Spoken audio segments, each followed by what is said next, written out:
আমরা ছাত্র সমাজ কোন বিষয় না বুঝতে পারলে আগে আমরা এই বই খুলে আমরা রিসার্চ করতাম, বই খুলে আমরা দেখতাম যে এই বিষয়টা আমার বুঝে আসছে না, বই খুলে দেখি কোথায় আছে, কিভাবে বুঝতে পারবো, আমরা আগে বই খুলে দেখতাম।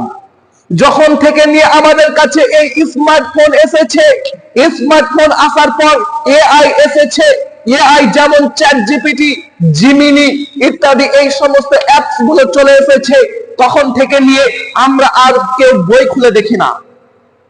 কোন সমস্যা হলে আমরা আর বই খুলে দেখি না, আমরা এই মোবাইলের মাধ্যমে, এআই এর মাধ্যমে আমরা আমাদের সেই সমস্যাটাকে জানাচ্ছি, সেই সমস্যার সমাধান দিয়ে দিচ্ছে।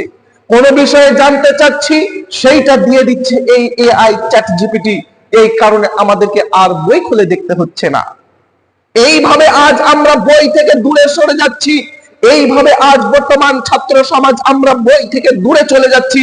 আস্তে আস্তে আস্তে আস্তে এআই এর প্রতি আমরা আকৃষ্ট হয়ে যাচ্ছি, আস্তে আস্তে আমরা এআই এর প্রতি আমরা